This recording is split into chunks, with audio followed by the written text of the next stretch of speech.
Welcome everyone. अब आप देखना शुरू कर चुके हैं आज का यह वीडियो।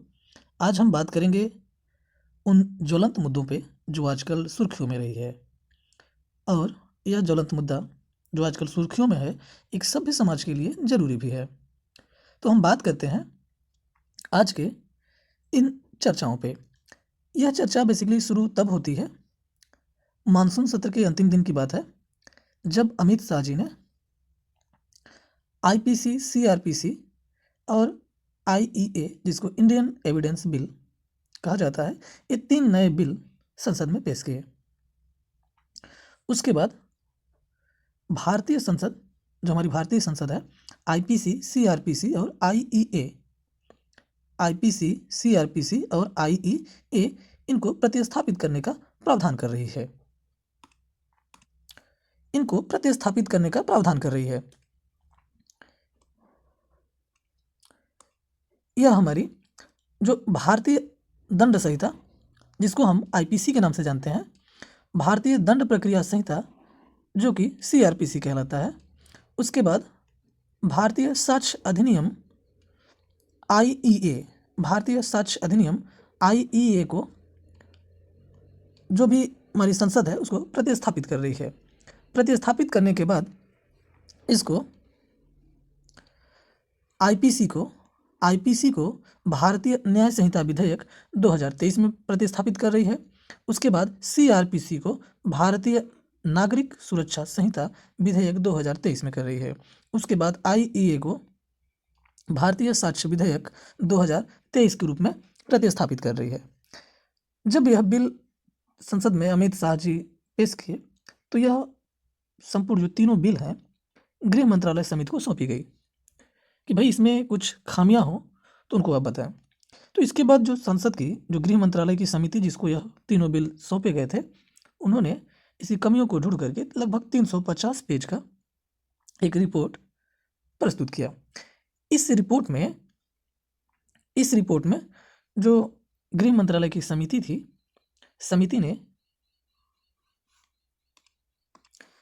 ने आईपीसी 497, समिति ने आईपीसी 497 में कुछ सुधार की बात कही। जो समिति ने जो रिपोर्ट पेश की है, उसमें आईपीसी 497 के सुधार की बात कही। अब जहन में एक सवाल खड़ा होता है कि भाई ये आईपीसी 497 आखिर में है क्या। तो इसकी हम बात करें तो जो आईपीसी 497 है, यह एक एक्स्ट्रा मैरिटल अफेयर्स कानून है। एक्स्ट्रा मैरिटल अफेयर्स कानून है। एक्स्ट्रा मैरिटल अफेयर्स कानून है, जिसको एडल्टरी कानून भी कहा जाता है। एडल्टरी या व्यभिचार भी कहा जाता है। एडल्टरी या व्यभिचार भी कहा जाता है। तो जो समिति ने रिपोर्ट पेश की, उसमें एडल्टरी कानून आईपीसी 497 को, इसमें कुछ सुधार करके इसको भारतीय दंड संहिता विधेयक 2023 में जोड़ने की बात कही। तभी से यह पूरा का पूरा मामला सुर्खियों में है। तो हम समझते हैं इन सभी सुर्खियों में जो मामला चल रहा है, आखिर क्या है। हम बात करेंगे, बात 2018 की है। हम बात करेंगे 2018। बात हमारी 2018 से पहले की है, जब भारत के अंदर एडल्टरी या व्यभिचार को अपराध की श्रेणी में माना जाता था। 2018 के पहले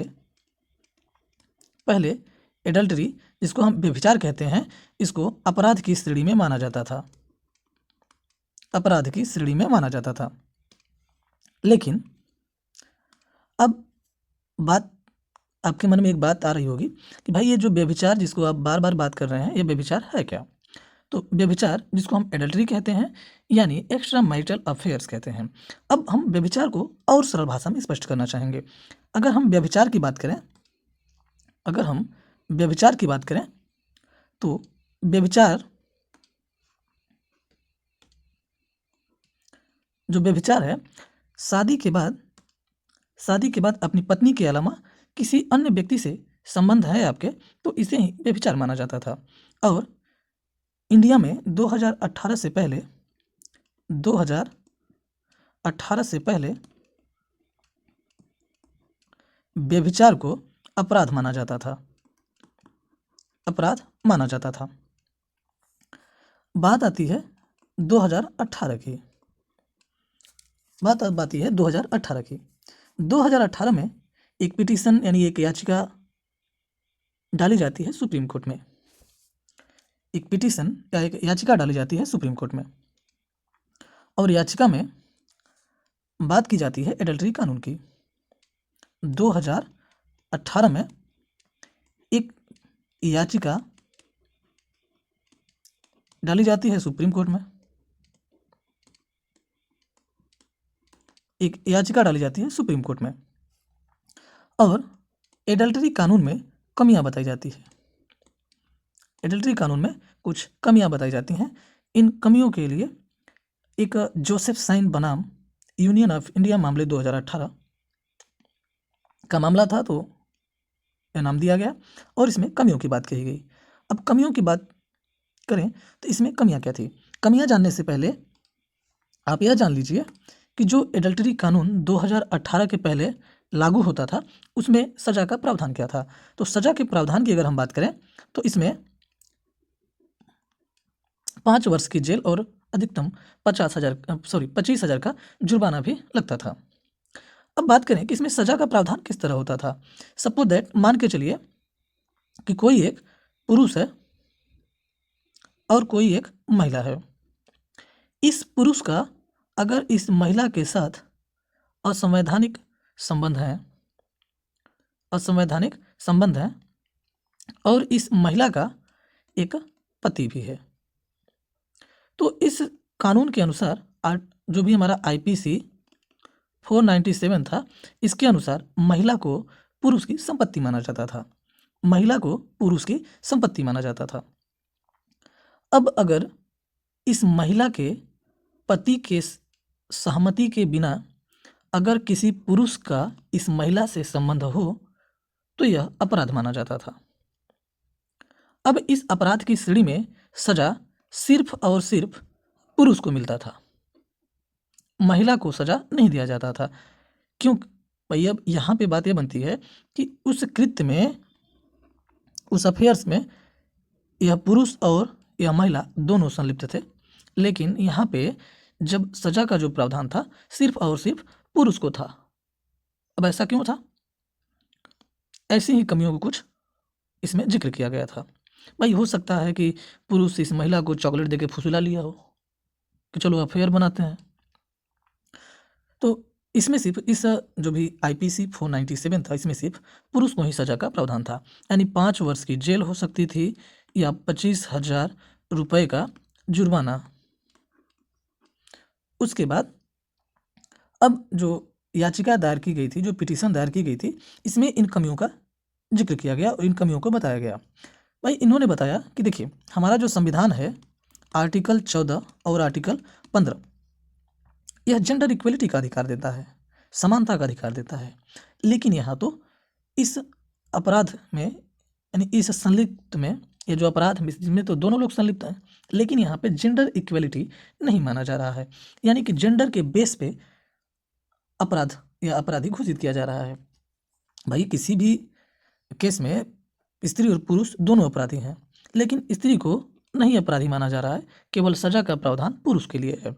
मतलब कि यहाँ पे न्याय जेंडर के आधार पे किया जा रहा है। तो एक तो कमियां यहाँ हुई।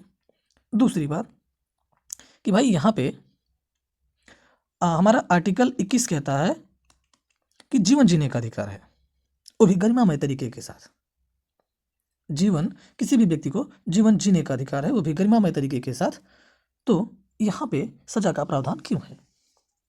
भाई यहाँ पे अगर हम आर्टिकल 497 अगर लागू होता है तब तो हम अपने जीवन को गरिमामय तरीके से नहीं जी पा रहे हैं। तो इन सब खामियों की वजह से यह पिटीशन जोसेफ साइन बनाम यूनियन ऑफ इंडिया मामले 2018 को दीपक मिश्रा की न्यायपीठ ने आईपीसी 497 को खत्म कर दिया। आईपीसी 497 को खत्म कर दिया है। अब जब ये नया विधेयक संसद में पेश हुआ है, तो जब 497 का जिक्र हुआ, तो अब संभावना यह बनती है कि क्या एक्स्ट्रा मैरिटल अफेयर्स फिर से लागू होगा या नहीं।